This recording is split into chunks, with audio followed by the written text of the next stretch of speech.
Hey guys, what's going on? It's Cronin. This video I want to take some time out and talk about Bulletproof Coffee, in specific, mycotoxins, coffee, tea, and the relationship between all of those guys and what different people are saying that are very prominent in the biohacking movement. So that's coming up. Alright guys, what's going on? It's Cronin. So, mycotoxins. Alright. If anyone is familiar with Dave Asprey and his products from Bulletproof Executive, he sells a type of coffee called upgraded coffee. Okay, and this is one product of several that he sells that is meant to kind of come together and form what is known as, been popularized as Bulletproof Coffee. That is Dave Asprey's branding. I've actually done a video on Bulletproof tea, a tea variation, and so I do have somewhat of a personal stake in this, in the sense that I drink it, right? So that's what I have to say about that. So just to get that out there at the beginning of the video, I do drink Bulletproof tea, or a form of Bulletproof tea, almost on a daily basis. So that being said, let's talk about this issue about mycotoxins. So Dave Asprey makes this claim that 70% of coffee out there has these mycotoxins in it. That's cool. Okay, like, interesting assertion, right? I've actually tried to do some research and find what data he uses to back up this claim, and I haven't been able to find it. When I was first introduced to Dave Asprey's products through a conference last year, 2014, for a few weeks, this lasted maybe like 2 to 3 weeks, I was getting into Bulletproof Coffee, Bulletproof Tea, and I was terrified that I was drinking the wrong coffee. Right? If you think about it, Dave Asprey tells a story of how he made Bulletproof Tea or Bulletproof Coffee, and he's in the East, and he's hiking up these snowy mountains with monks, and they have blenders and tea and butter with them, and he's like, what is going on here? And so he used all this information to develop something called Bulletproof Coffee. They use tea, the monks that is. He westernized it with some coffee. Great, awesome. I don't really drink coffee too much personally because it's a little too much of a stimulant for me, and I go for the tea, but that's cool, whatever. So now he's in this situation where he's developed this kind of like product, but you have to make it yourself. You can't just buy Bulletproof Coffee from his website. It doesn't come to you in like bottles or bottles or canisters like this, bottles like this. Like, you have to make it yourself. It's a combination of coffee that you need to brew, right? So he sells the coffee.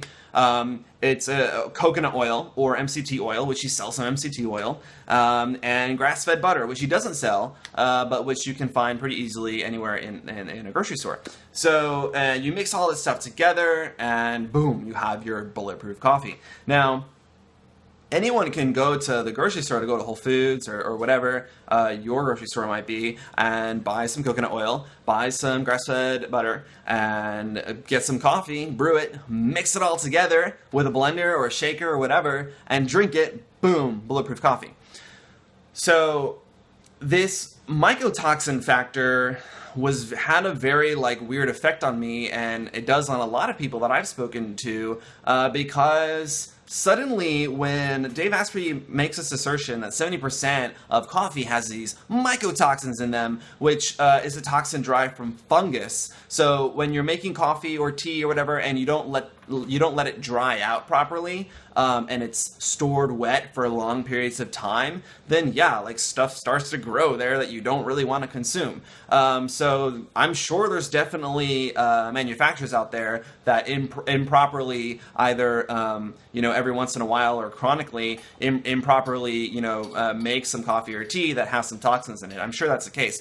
But when you come out there and you sell this Bulletproof Coffee, and you sell this upgraded coffee, and the upgraded means it doesn't have any mycotoxins, and then make an assertion that 70% of coffee has mycotoxins in it, then it's like, man, you gotta get Dave Asprey's product. You gotta get the upgraded coffee from Bulletproof Executive. And I was feeling that way for a couple of weeks last year. I was like, man, everything I know is wrong, right? Well, then my rational side of my brain kicked in. My prefrontal cortex started thinking a little bit and tried to track down some evidence for this claim. Couldn't find any.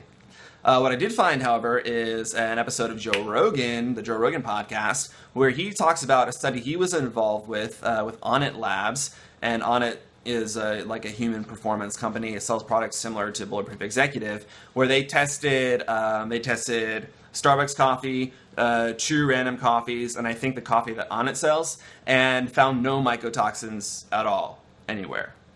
Whereas Dave Asprey would be like, never go to a Starbucks, right? So I thought that was really weird. I was like, okay, so one guy makes an assertion that 70% of the coffee it has these mycotoxins in it, and then this other guy works with Onnit Labs to do a study for that and doesn't find any mycotoxins in popular coffee, well, at least in the Western world. So what's going on here?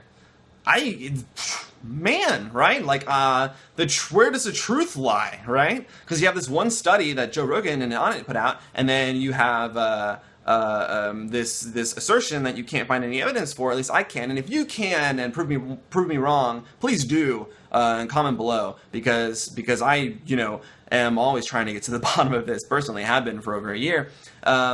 So where does the truth lie? Well, the coffee manufacturers have systems to avoid mycotoxins. Like, it's a pretty well documented and a pretty well known problem. And chances are, like, if you go to like a convenience store that's very weird looking with a brand of coffee that you don't recognize, like maybe it's not produced to the high quality standards because you're paying 50 cents for a cup of coffee, whereas you go to Whole Foods and get some, like my particular Whole Foods here in Houston brews Allegro coffee, and there you can get a cup for as much as $5 there, and that's just for coffee, right? And at Starbucks, if you pay $5 for coffee, it's usually like some kind of latte or something. But so I'm not really too worried about it anymore like I was. I mean, different manufacturers have different ways of having this internal testing and third-party testing. I notice a difference when I drink coffee from Whole Foods than from a convenience store. One makes me feel like crap and tired,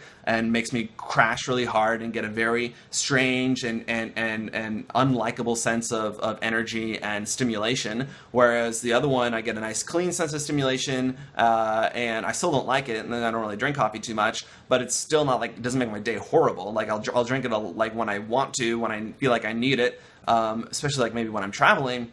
So I don't worry about it anymore, guys.